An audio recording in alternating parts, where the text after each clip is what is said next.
Yo, what's up, everybody? Welcome back to another episode of Think Big. Let's see if we got our usual audience inside here. Guys, I'm excited. This is episode number 111. If you're watching it live, what's up? Shout outs to you. If you're watching this in replay land, what's up? Also, shout outs to you. Sam, what was interesting is I'm in Florida right now, and I just told somebody, hey, I got to run. We're doing like a corporate retreat, a corporate event. And I was like, hey, I got to run. They're like, where are you going? Because everyone's festive right now. They're partying. They're hanging out. We had a pickleball competition. And I said, I got to go because it's the Think Big podcast. Like it is episode 111, which means we've been going strong for well over 2 years. So just excited to be here tonight. Excited to be talking about the topic we're going to be jumping into. It's going to be a pretty interesting conversation, I think, because of what I'm looking at and seeing these last 24, 48 hours of being down here. And I'll get into it a little bit more as this episode goes on, but we're going to be talking about ways to get a competitive advantage in business. And it's interesting because I truly do believe, and this is my opinion, I don't actually believe in competition at the most fundamental level, but competition is a real thing. It does exist. And to understand it allows you to play and work with it. I believe in creating, and if you create so damn good, you don't even worry about the competition, kind of like Apple versus Microsoft, which we could get into as we talk about this.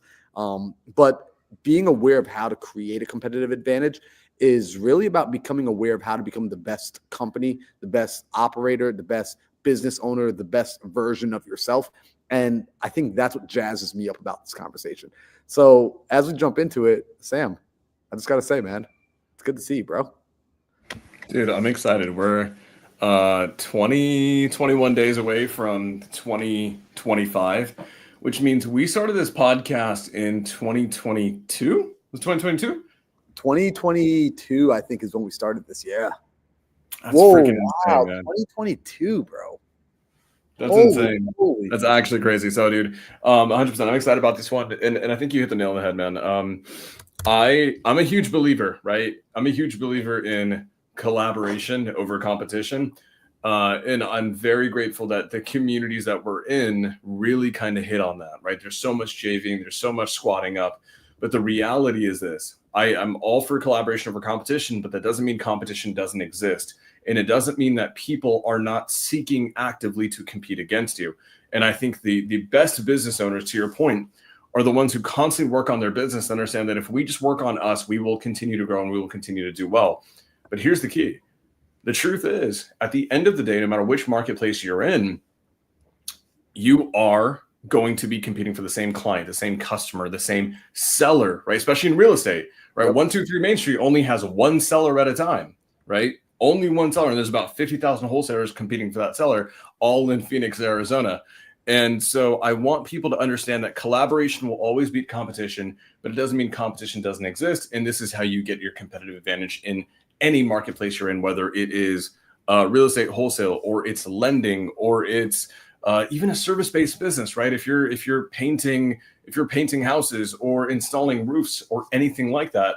And so what we're going to do today is we're going to talk about some of the things you can do internally in a business, right? That's going to be some culture stuff. It's going to be some team stuff. And then we're going to deep dive into some more fine-tuned marketing things, which is my kind of forte.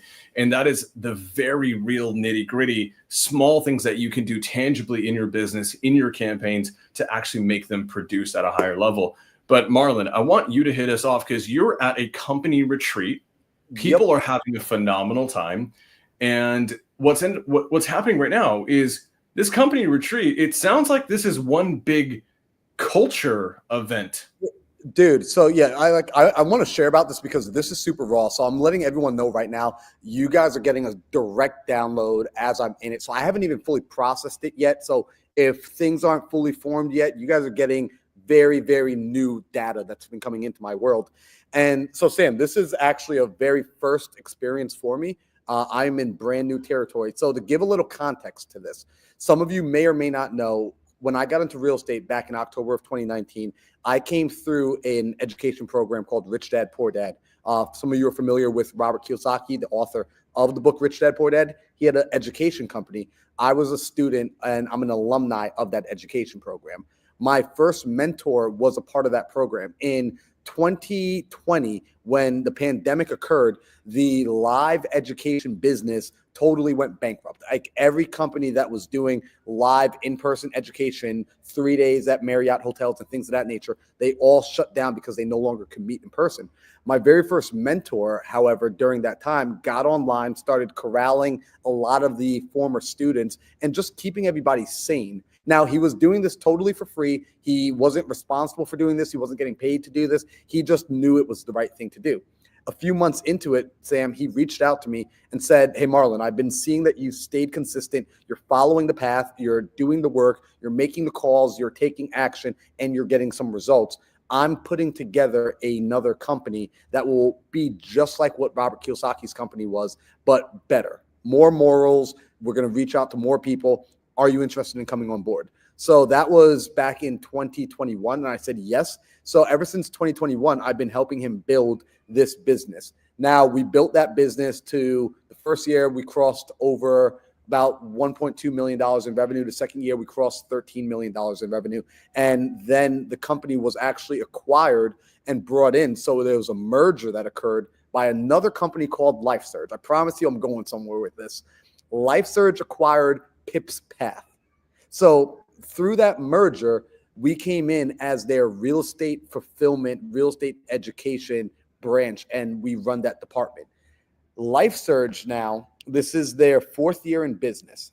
And so I'm here under the umbrella. I'm in Florida right now at this corporate retreat because I'm an independent contractor with LifeSurge doing their sales and helping them with that. This year, the company in revenue, and are you frozen? All right, cool. You're back. By the way, am I coming through choppy? Because you just froze on me. You're good. You had a little surge there, but you're good now. Beautiful. I had a little surge. I love it. So this company, LifeSurge, this year, Sam, do you know what their revenue was for this year? How much they cleared? Okay, so Pip's Path did 1.2 the first year, 13 the second, and then now we're talking about LifeSurge, which is kind of the umbrella. Which is the umbrella. And they were only incepted in 2020. They launched in 2020. So this is their 4th year in business. I'm assuming we're closing in on 20 million. Try $108 million in revenue. Bro, like, well, shit, so insane. Bro, here's a crazy thing. And I only just found out these numbers yesterday. Right. And so here's the interesting thing with not Forbes. What's the Inc. 5000? Inc. 5000. We are rated as the 2nd fastest growing company in the entire nation and the largest, fastest growing education company ever throughout all of their history of recording companies. Insane what I'm a part of. And so I'm talking about this because, one, these are the size companies that you and I talk about building, and getting to see and be a part of the inside on how it's being built this way. What I noticed, Sam, is these past 24 hours of being here, this is all about the company and talking about the accomplishments for the year. And effectively, when we have new students and we have new clients and people that come on board for that education program, we sit those students through a 3-day, we call it like impact class. They come in for a 3-day impact class. And if they are moved by the impact class, they will actually end up coming into the program and purchasing and being students for the next few years.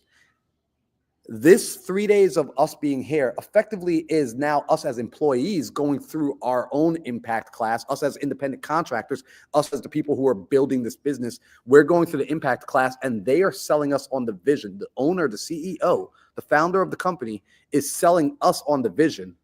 And as an entrepreneur myself, it's amazing to watch how much detail, how much time, how much energy and effort they're putting in to making sure that their employees, that their contractors, that their sponsors, that their partners are bought in on the vision. That everybody, when they think of LifeSurge and Surge U and what's happening in 2024 and 2025, everybody is creating the same image in their mind and everybody wants to contribute.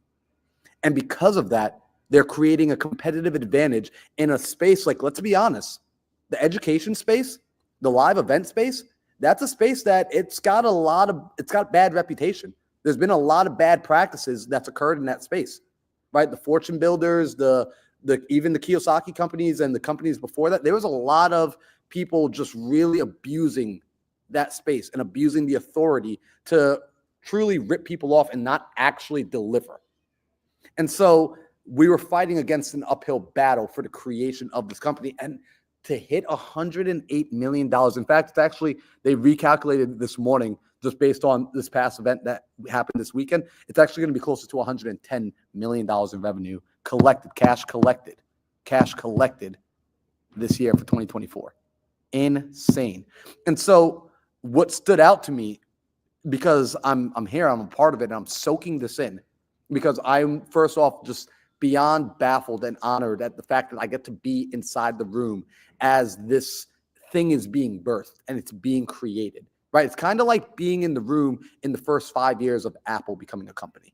It really is interesting, or Google becoming a company. Like this, many companies never cross $1 million, let alone $100 million. And they have aspirations for becoming a $1 billion entity within the next decade. And quite frankly, it's going to happen. And what I see as the reason, the competitive advantage, is what they're doing here this week. It's what they're doing here. The fact that they are building the culture so strong and so deeply, and they are taking it serious, and they are going through and actually living out the values, living out the core values. So many people, when they put together their business, their LLC, when they get into entrepreneurship, most people are lucky enough to come across a book like EOS, Traction, or the E-Myth Revisited, where they start to understand a business is systems and a business is people, and that they need to have core values, and they need to have a company mission and a company vision. And people will sit down and they'll do this exercise, and it's a very intellectual exercise for most people. And in fact, I'm curious, in the chat, I want to know how many of you guys have core values for your business? How many of you guys have vision statements for your business? How many of you guys have mission statements for your business? Put like a yes, put a me, put something in the chat if you have it. And also put no, like, hey, I don't have that. Let me know in the chat if you have that kind of stuff. Because most companies have that. I've worked for a few businesses that they've had these sort of things. And when I was being hired, when I was being brought on, they shared those documents with me. And that was the first and only time I ever saw those documents, ever.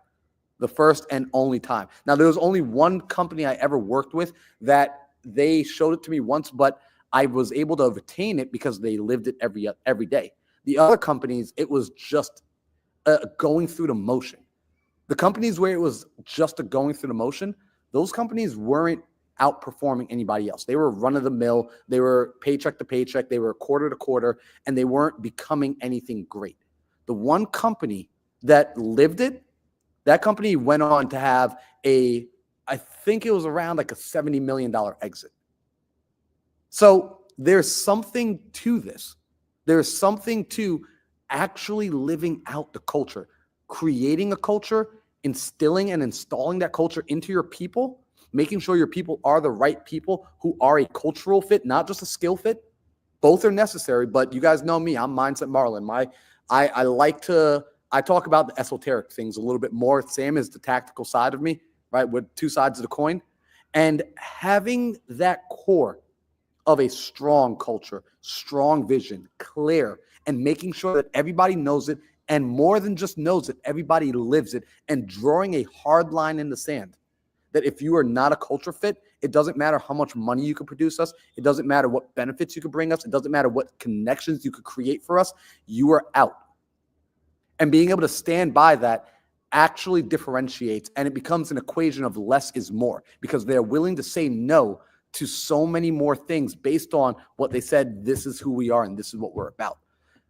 Blown away by the emphasis. I think, Sam, it really is amazing to me. I've never been a part of something at this scale that has over 394 employees, and all people are moving in the same direction. Everyone is rowing in the same direction, Sam. It's so I want to hit on this, right? Because for the people that are watching, right, let's say they're more Sam minded than they are Marlin minded, right? So for me, guys, it took me 2 years to understand that core values actually freaking mattered. And what I understood is this: I got to a point where, due to skill set, we made a lot of money.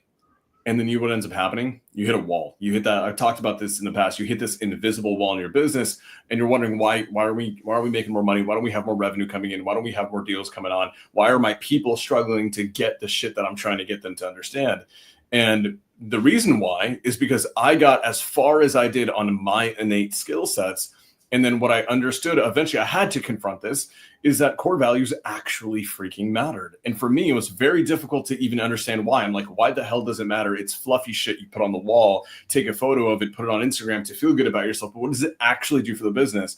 For me, I'm like, I know if we market enough, generate leads, talk to enough people, we will make enough money, right? My mind works that way. A lot of their minds work that way too.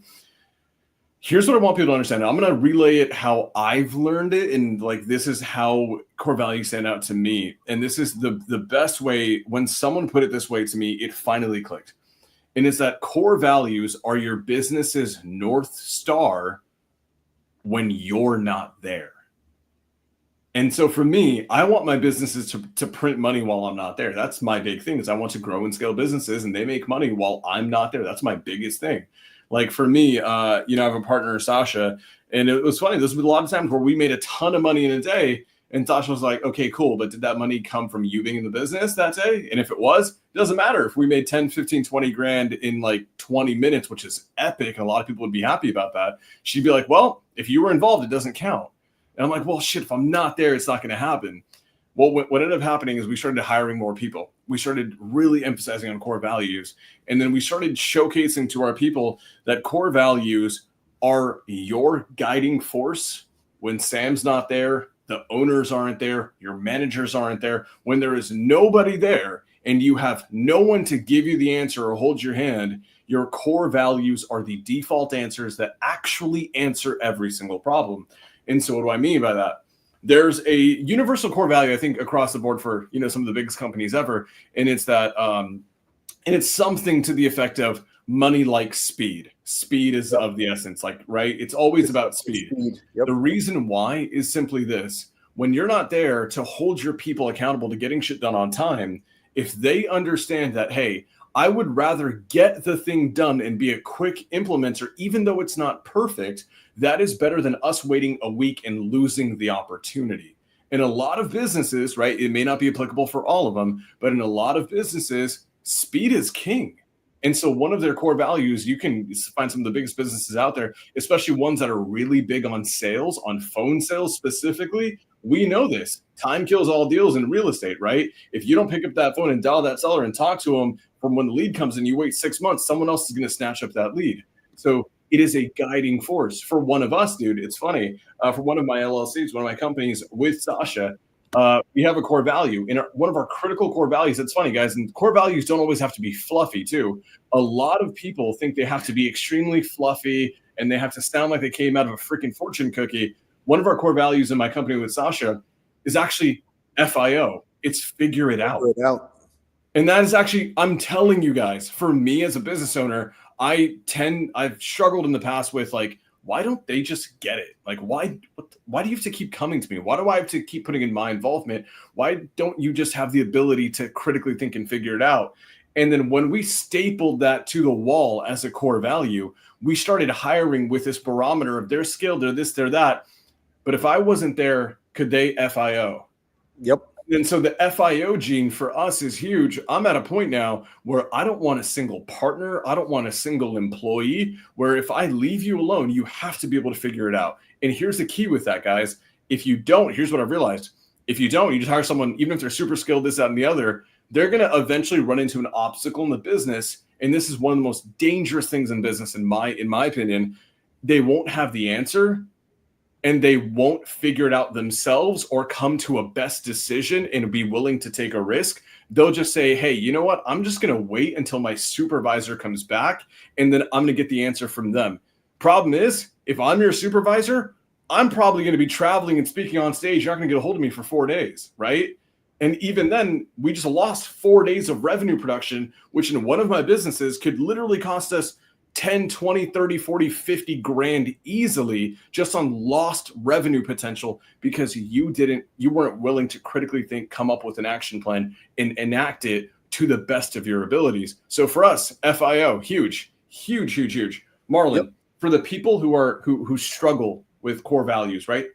Sam, a year ago, how could you explain to them why is it important? So the reason core value, and this is such a good question, Sam. The reason core values are so important is because you have to think about this. Your core values are your non-negotiables. These are the ways that you have to be able to hire and fire. And here's the hard part.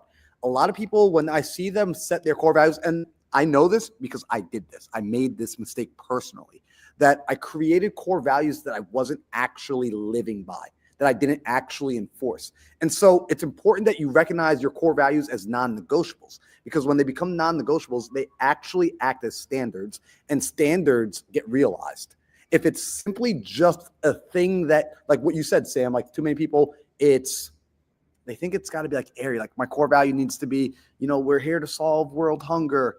Like, no, one of the core values, for example, with this organization is results oriented, right? Like at the end of the day, the results need to speak. It doesn't matter what you thought about doing. It's what were the results. We're holding you accountable to the actual numbers, to the actual details, to the actual results. And so that's a standard that everybody, when given a task, has a measurable result to hit, to produce, and you've got to get those results. So this is important to think about. When you're looking at what your core values are going to be, you have to think in terms of, am I willing to fire somebody for not doing these things? If you're not willing to fire them for not living up to the core values, they aren't your core values. They don't matter to you enough. It's a line in the sand that says, if you cross this, a consequence will be enforced. You will not be allowed to stay. You cannot be a part of us. We can love you, but we will love you from afar. We will love you. You will be on the outside of this organization, because this organization needs to act as a single system. Because here's the interesting thing. In order for a business to truly grow, it requires people.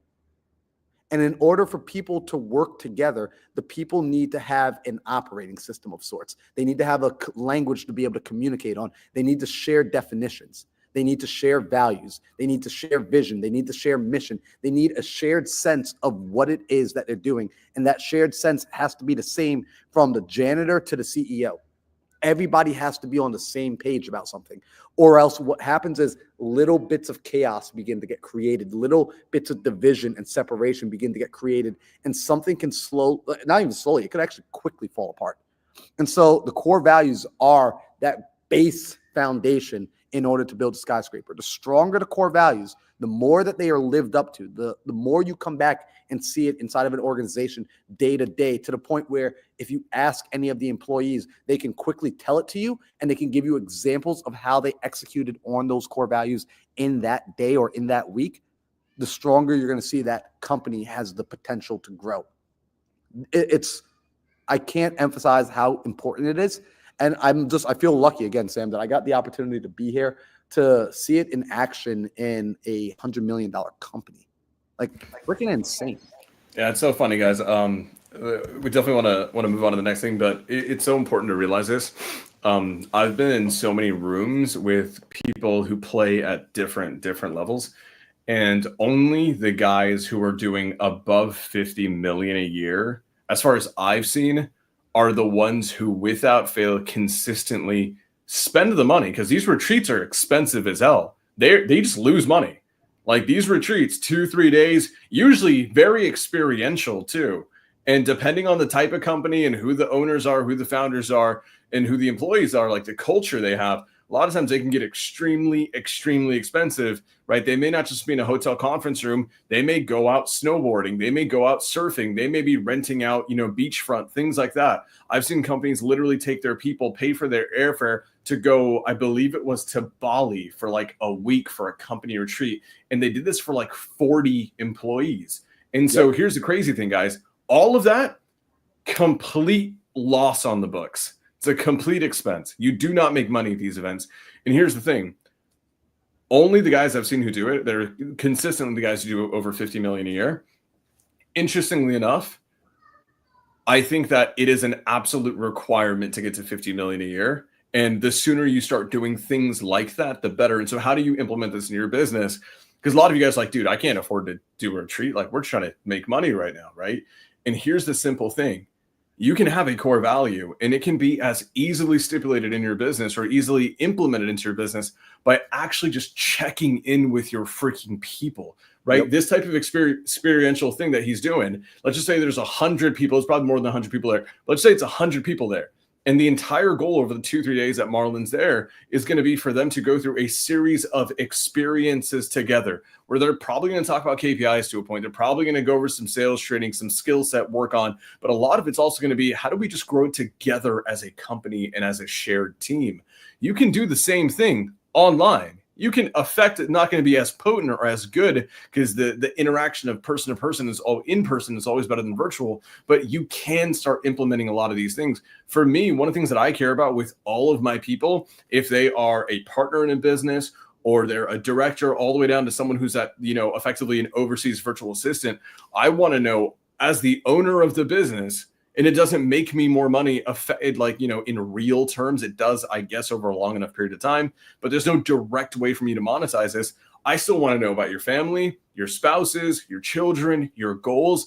I want to know about what your weekends look like. I want to know about what your aspirations, your whys are. And it's funny, we did this giant thing, this giant social experiment type thing.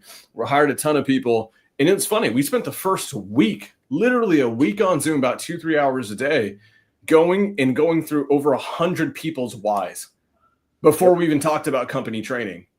And then here's the cool thing. Did people drop off? Absolutely. But the people who made it, who got through the next couple of months, right? By that time, everyone knew everyone's business. We knew about their spouses, children, their whys, their motivations.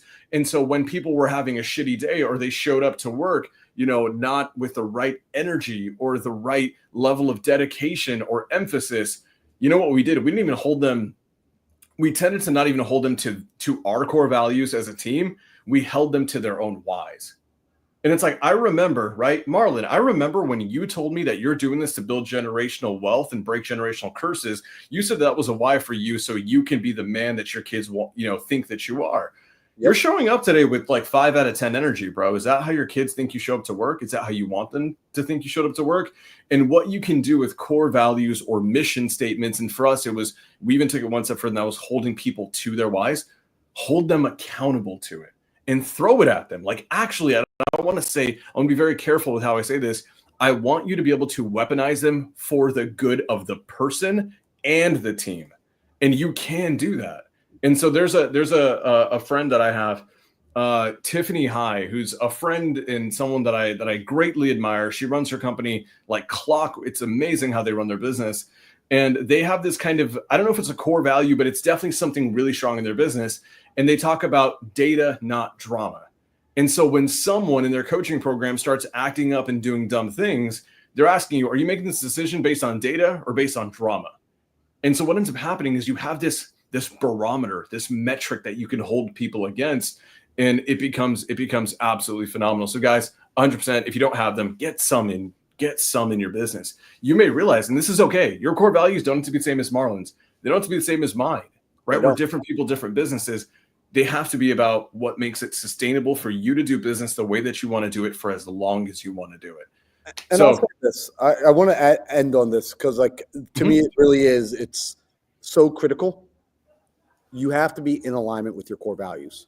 If your core values are only intellectual, and what do I mean by that? I mean, if your core values aren't, when you express your core values, you're not packed with passion, they're probably not the right core values for you.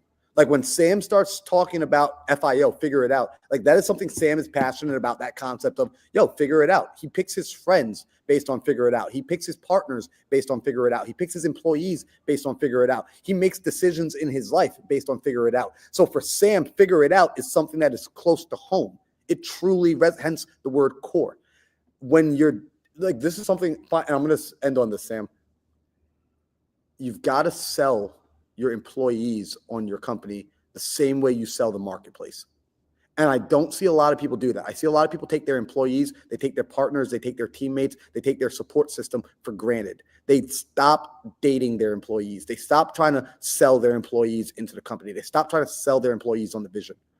And I think about the best employees I've ever had. Shout out to Jella, shout out to Isabel, right? The best people who've ever worked for me. They were so sold on the vision. In fact, sometimes it felt like they were more sold on the vision than even I was.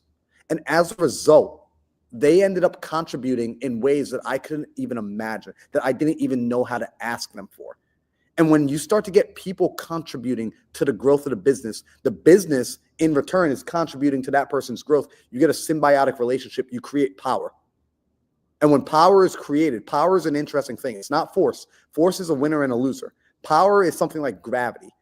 The more of it, it doesn't take away from anything else, and it can grow infinitely. It can act infinitely everywhere.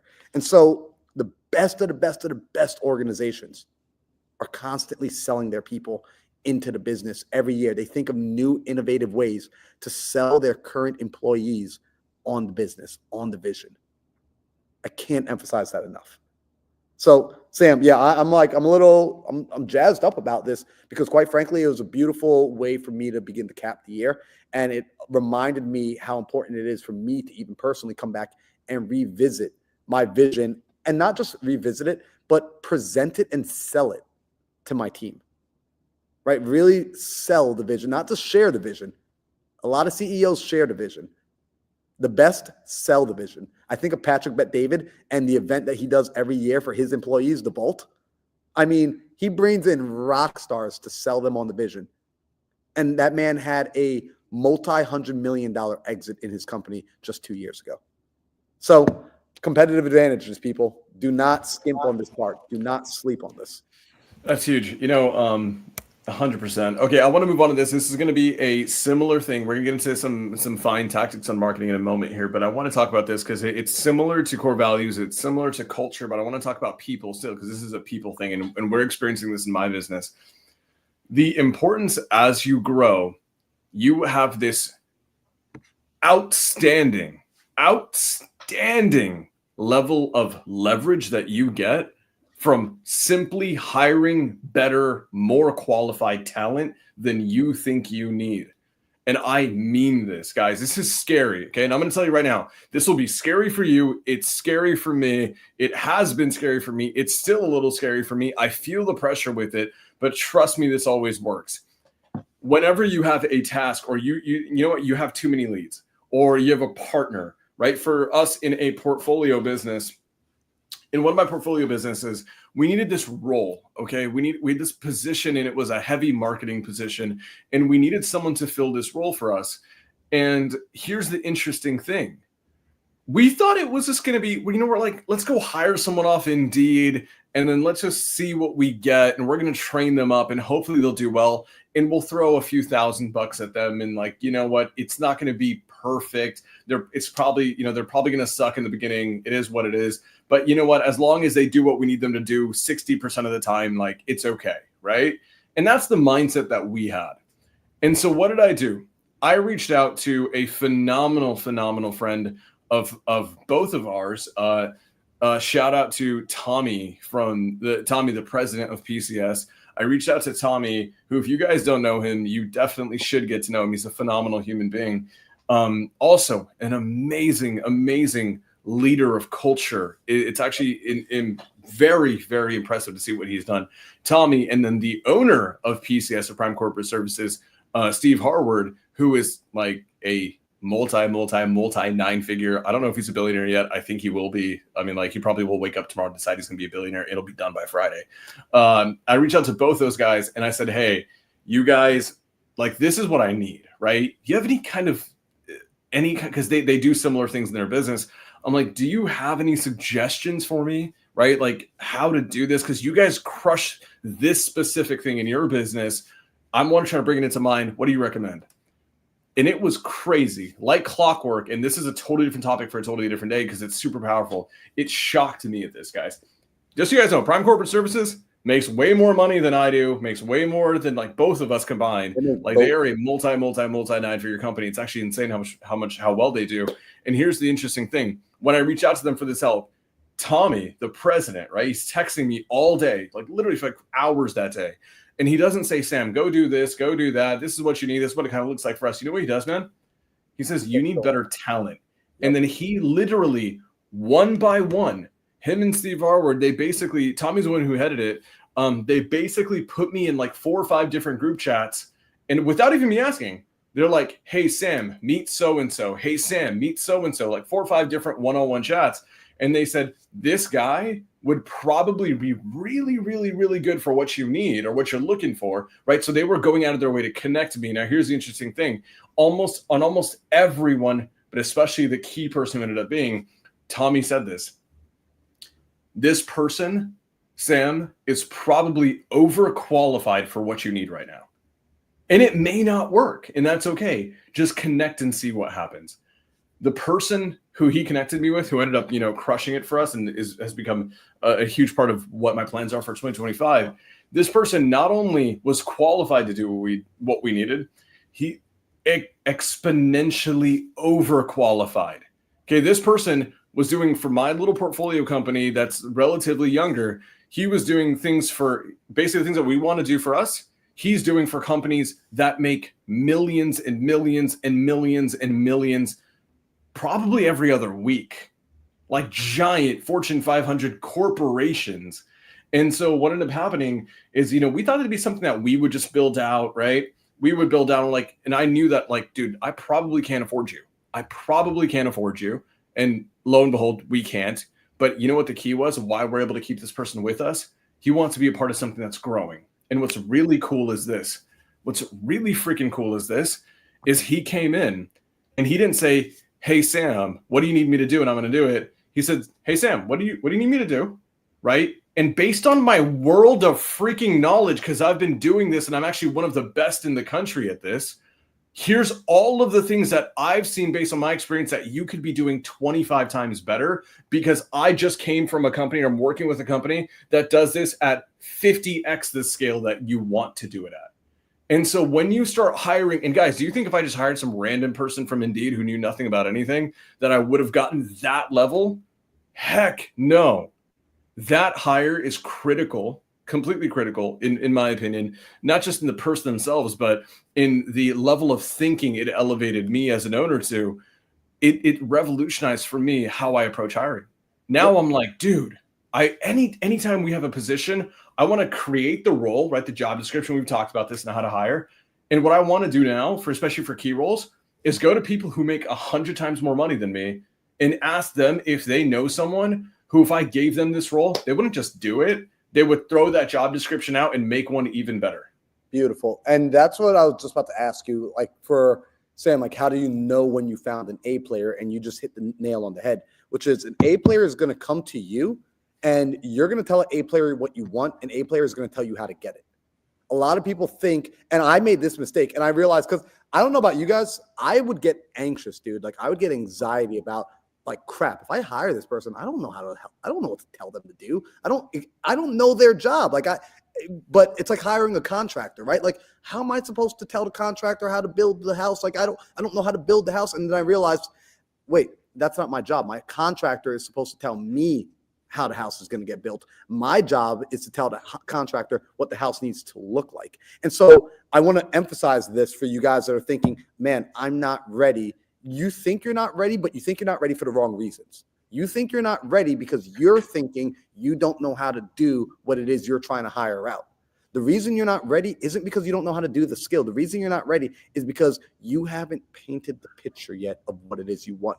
You haven't decided what you actually want to create. And if you're afraid that you can't afford or you can't get the right talent, all that communicates to me is one of two things. Either A, you do know what your vision is, but your vision is too small, or B, you don't know what your vision is. And the vision, you haven't created something large enough to attract that level of player. Because Sam just said it, he could not afford, when he brought on this key hire, he could not afford that key hire. And that's the thing that's holding most of you back. You think in this term of, you believe the lie, it's a deception, it's a lie, that you need money to make money. Can you use money to make money? Abso-freaking-lutely. Should money be used to make money? Abso-freaking-lutely. Do you need money to make money? Absolutely not. You need to have ideas. Money chases good ideas. Money chases strong execution. Money chases people that are convicted. Money chases the people that are going to see it through and commit themselves to completion. Money chases those people. Money chases the person who's going to put their neck on the line to bring value to the marketplace. Sam came up with a vision. He saw a need that needed to be filled, and then he was willing to say, I'm going to do this. And as a result of knowing he was going to do it and having conviction and having a vision, he was able to bring on an A player who, you heard him say it. Sam, what did he say to you? He said, yeah, you can't afford me, but why did he want to join? Wanted to be a part of something that was going to be big. And again, now, so check this out, like just to bring it back full circle. I just said a company needs to sell their people, right? Why does a person buy into a product? Why does a person buy into a brand in the marketplace? Customers. Why do they buy? Why do they take out their credit cards and take out their hard-earned dollars? It's because they want to be a part of the brand. They want to be a part of BMW. They want to be a part of Bugatti. They want to be a part of Rolex. They want to be a part of Gucci. They want to be a part of that sub-2 community or the TTP, or they want to be part of Tesla, whatever it is. Dude, look at school. Look at what school did this past year. Dude, insane. Because why? Because people wanted to be a part of community. Your employees want the same thing, but so many people get so focused on solely focusing externally on the customer that they forget to sell and service their own people.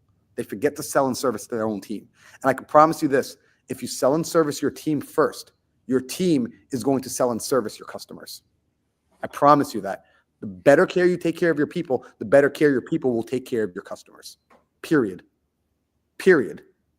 So I freaking love this, man. Like this. And again, I'm living in the process of it. I'm living in the middle of it.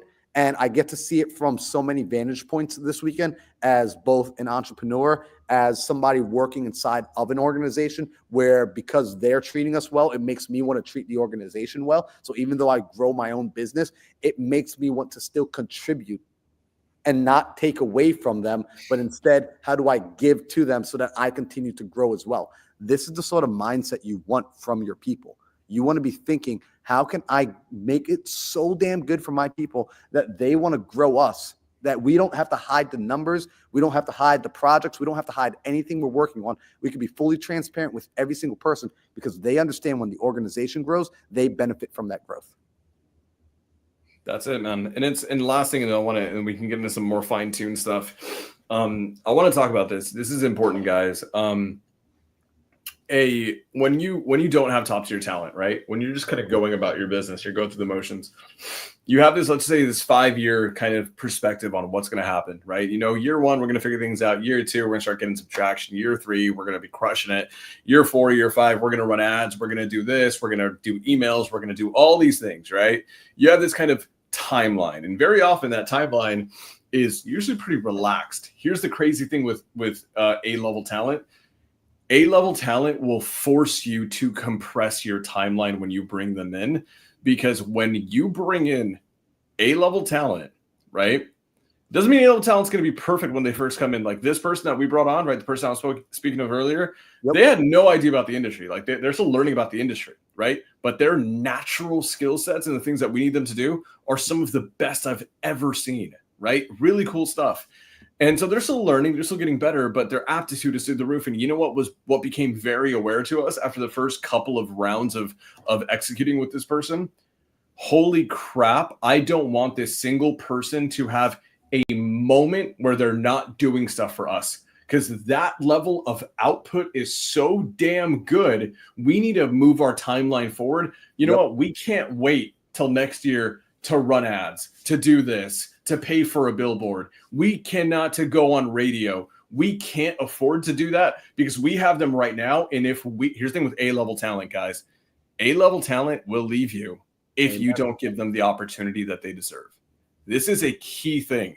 A-level talent, right? With B, C-level talent, very often with C-level talent, they may not have a ton of options, but the truth, the raw truth of the best talent is they have options, and they will be pitched by other companies, other people who are willing to pay them more than you are, right? And hire them with better incentives and better things if you don't find some sticking points. one of those sticking points, like with us, is we want to be part of something much bigger, right? They want to be a part of something that was, grassroots and would grow massively. They want to be part of that big vision. That's a sticking point.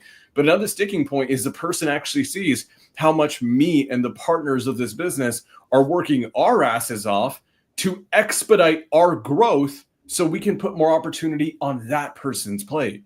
And so they're seeing that, oh my God, you know what? When we first came on, Sam only had 4, 5, 6 opportunities for me. That's okay. But in the next 6 months, Sam's going to have 25 opportunities for me because Sam understands that I'm valuable. And so when you have A-level talent, trust me, guys, your timeline will get compressed and it will force growth in your business. That's going to be uncomfortable. I'm being very real here. It's going to be expensive. You're going to take risks that you feel like you're not ready to take on yet, right? Because we're naturally risk averse as human beings, right? Because we're all about survival, not thriving, right? We want to survive, not thrive. But what ends up happening is your business will be forced into a level of growth that, like Marlon, you know this business and you know that we've grown tremendously in an effectively very, very, very short amount of time. And that's really kind of rare considering that it came from absolutely nothing. The reason why is because one of key hires, it's a critical thing that's forced us to grow.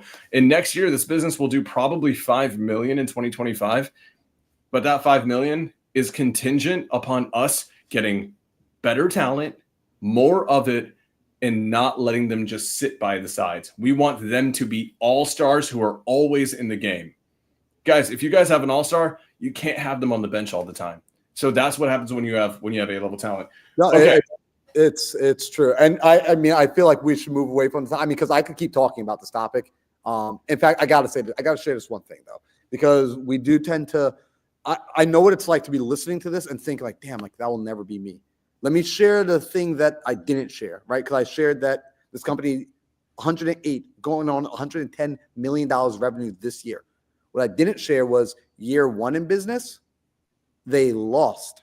They only did about $1 million in revenue and they lost about $700,000.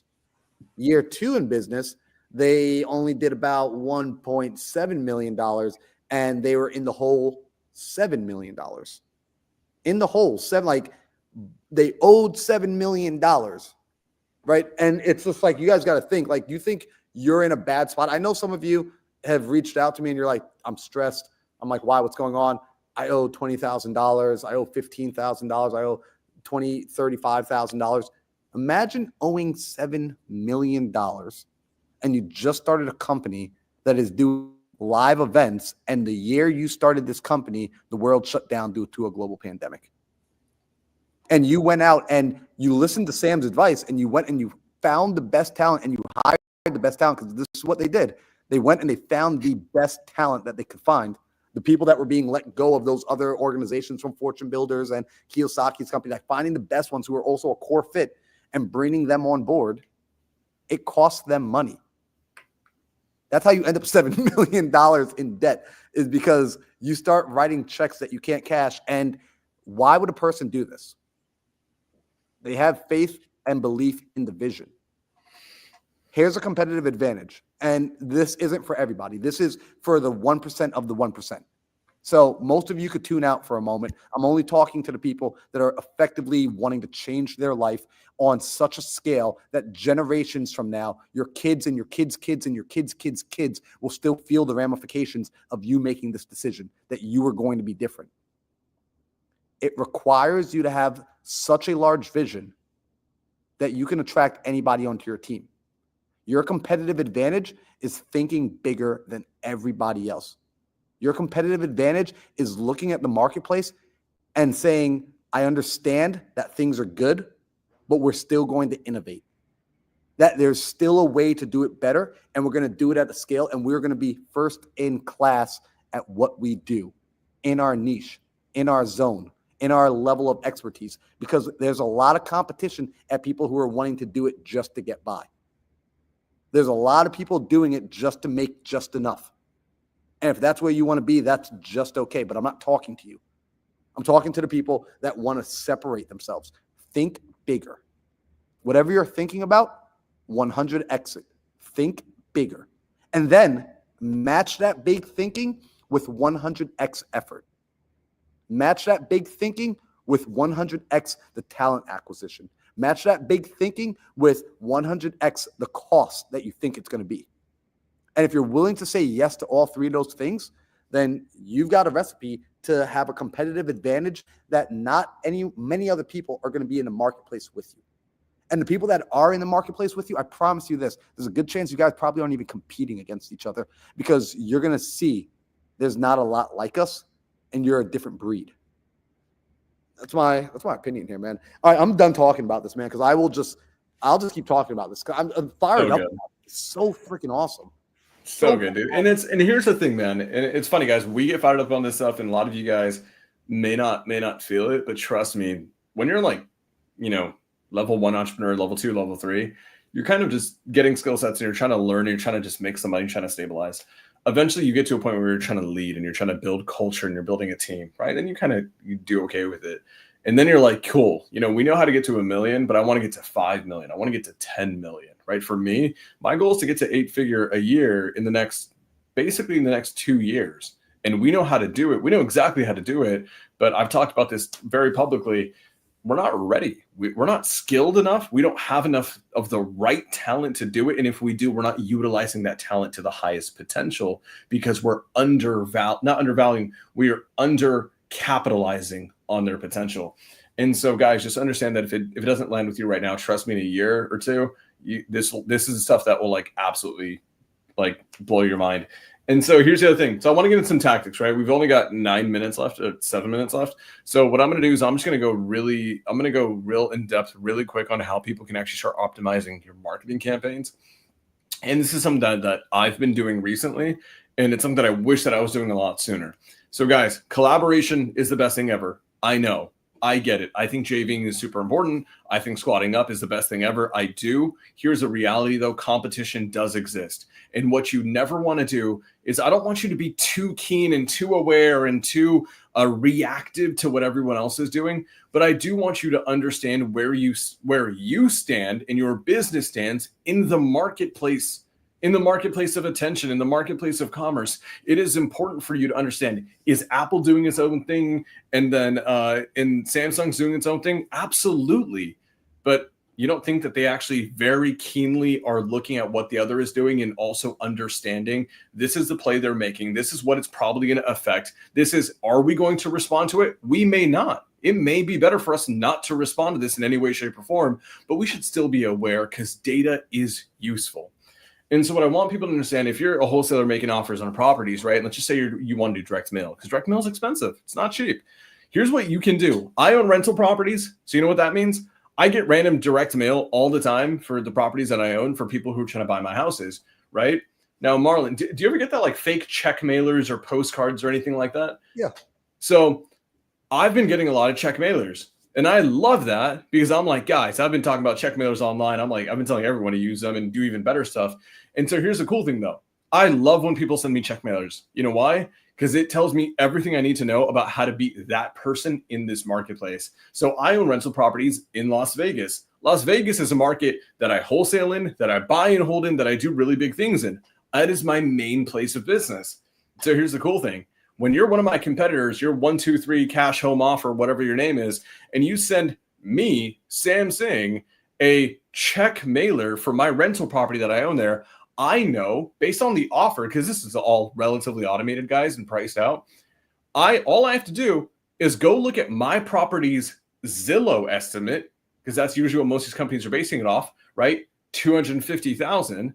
And then I see your offer on your check mailer. Let's just pretend 125,000. What does that mean? I can guarantee or veritably guarantee that almost all of your check mailers in my marketplace you're competing with me against, you're pricing at 50% of his estimate. Holy crap. I just found out exactly, if I'm going to spend the money on direct mail, exactly how to price above you. So if a seller is looking at your mailer and mine, I can almost guarantee you're probably going to be at 50% as estimate. All we have to do is be at 65% or 60%. And who's the seller going to call? On that basis alone, me. And so we do pay attention to other people, not because we want to always be responding, but we want to understand where we stand in the marketplace. And if there is something to do, we know exactly how to do it. So how do you guys actually go and guys call this market research, right? You may not have rental properties. It's totally cool. It's all good. What you can do is when you go onto any market, right? Las Vegas, let's just say cash for homes. You go and Google that. I want to sell my home in Las Vegas. I want to do this in Las Vegas, sell my home quick cash offer, all these things. What's going to happen is you're going to get all of these companies running ads, right? All those companies running ads. All you have to do is engage with those ads just a little bit, and I promise you're going to be caught in a funnel. And then you will see where the best players, what they're doing, how they're doing it. Marlon, we did a hiring on an episode, and you talked about how you just go to Indeed and go find the biggest, best player and just copy their job postings. I'm like, I never even thought of that. We do that now in our marketing campaigns. We're like, dude, I want to know exactly what you'll offer for a house that I'm looking at or a house that I own, because I will be able to quickly, very easily reverse engineer exactly what your process looks like, what your pricing system is, what your offer system is. And then guess what? I know exactly where you suck. And that's the thing. And people don't realize this is why, like, I understand the competition is a thing. There are other people that exist out there. But here's my truthful kind of perspective on this. I think that if you accept that most of the competition does suck and that most of the competition is lazy, you'll actually realize it is very easy to beat most people in the game. Agreed. And so you should understand where your competitors are. If you're a lender, what are other people offering on a rate for the same level of service, for the same level of deliverables, for the same type of project? If you're a wholesaler, what percent of ARV are they doing, right? Things like that. One of the biggest, easiest ways to have a competitive advantage in any marketplace, especially in the wholesale side, is just knowing creative financing. Like, I don't talk about creative financing much because it's not something that, like, I love it. Don't get me wrong. I love creative financing. I will always buy properties on creative financing, but like, it's not something I'm passionate about. But I understand the fact that I was, Pace Morby was one of my first mentors in this industry. I understand that, like, I uniquely have an amazing competitive advantage in my entire business against all these other guys who only know how to spit out cash offers. And so things like that are huge for your business. It's not just a core value thing. It's not just a A-level talent thing. It's all this small minutia too that you can actually use, but it's hard to get a competitive advantage. Here's the thing. We always talk about this, right? Where's your competitive advantage? Where's your competitive advantage? You can't get one unless you have some idea of what other people are doing. And very often, I think we've talked about this, I don't like to do what everyone else does. If I find out that everyone in my marketplace is going heavy on cold calling, the last thing I'm probably going to do, freaking cold calling. And so that's the thing that a lot of people don't realize is that when everyone is pinching, you might need to expand. When everyone is running in one direction, very often the other direction has very little traffic, very little competition. And the clients, the customers, the sellers who are at that side, they're underserved. No one's paying attention to them. They're still there. They're waiting for someone to show up. But the problem is the crowd round that direction. Yep. You're going to have an easier time making money, getting an advantage, going the opposite way. And so if you're in direct mail, find out what other people are offering. Very easy to do. Very, very easy to do.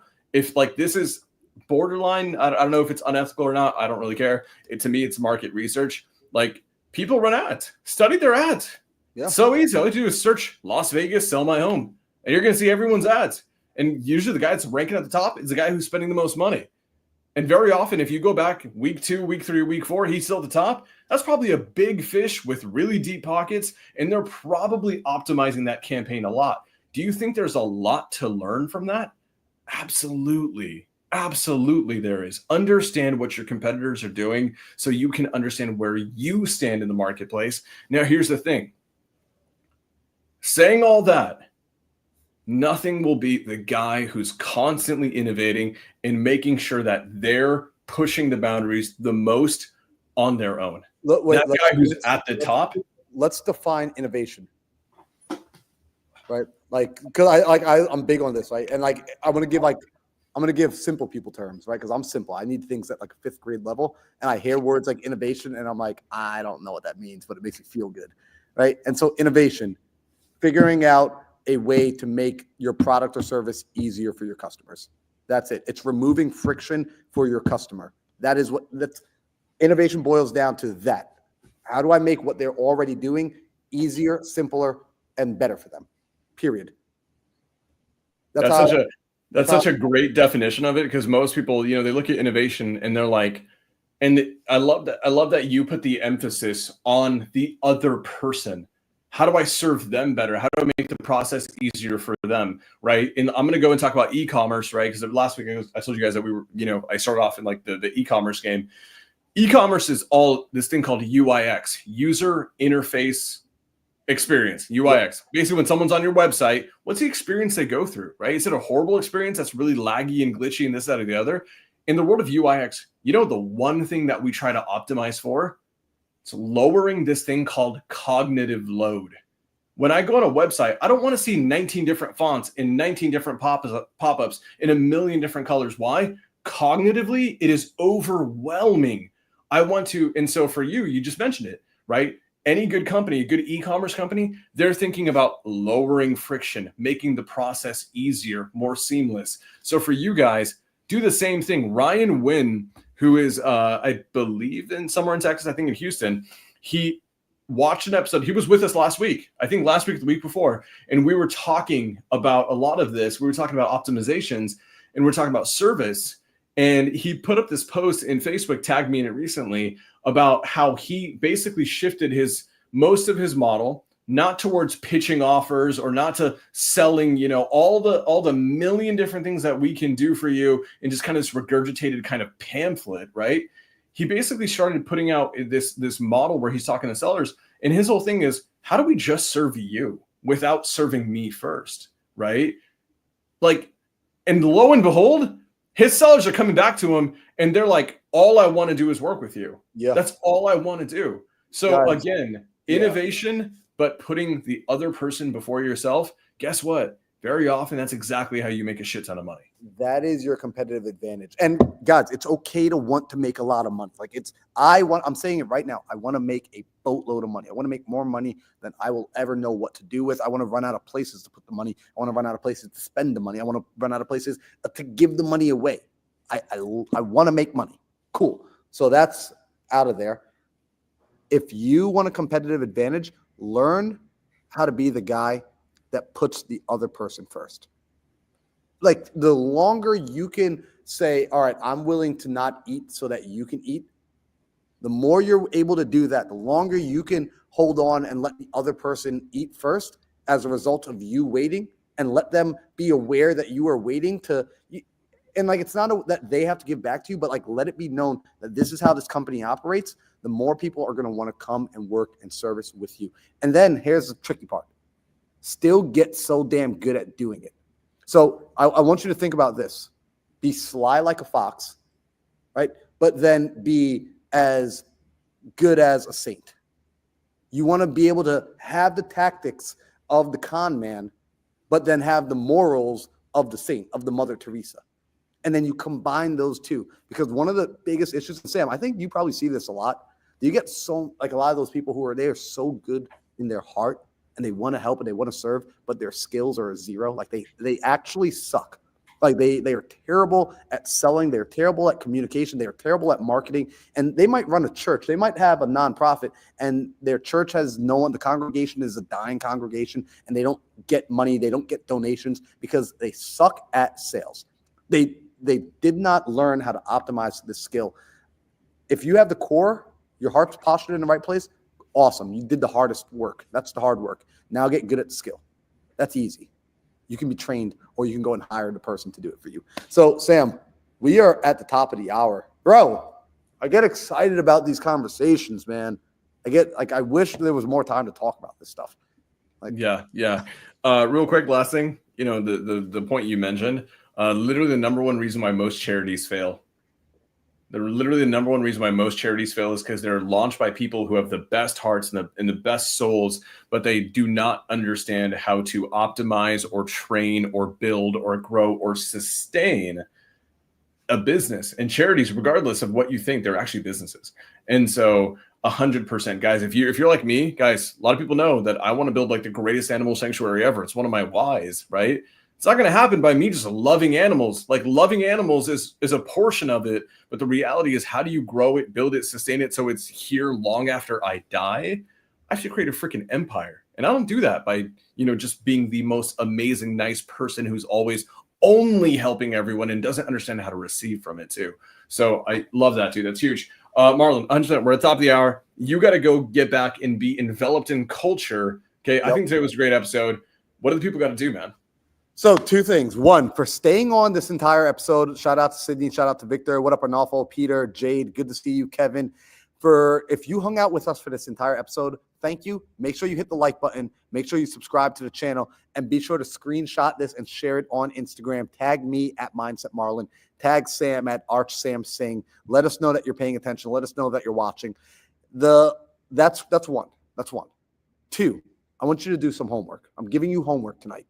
What I want you to do is I want you to take time before this week is over. We're on Tuesday, before Sunday, before this weekend is over. I need you to sit down and revisit your company's core values. I need you to revisit your mission. I need you to really get clear on where it is you're going in 2025. And I also want you to project. You're going to have no freaking clue. Your projection's probably going to be off, but project where you want to be 10 years from now. Project where you want to be 10 years from now. Cast a vision. It will probably change. I can guarantee you it will change. But it's going to start to be a North Star. And think big. Don't think about how. Just think big. Think about what excites you. What would be amazing. What would make your life worthwhile. What you would literally be willing to trade your life to do. And get that down on paper. And then when you get it down on paper, here's what I'm going to ask you to do. This is the hard part. I'm going to ask you to share that with some people. I want you to go share it with your wife, your girlfriend, your kids, your partners, your employees, your friends, your family. I want you to get used to communicating it out loud. Because if you are uncomfortable with communicating it, you will never be able to build it because it requires people. So I need you to practice telling people what it is you want to build, what it is you will build. And each time that you say it, you will gain a little bit more conviction. It'll become a little bit more real. You'll start to clean things up a little bit more. I need you to do.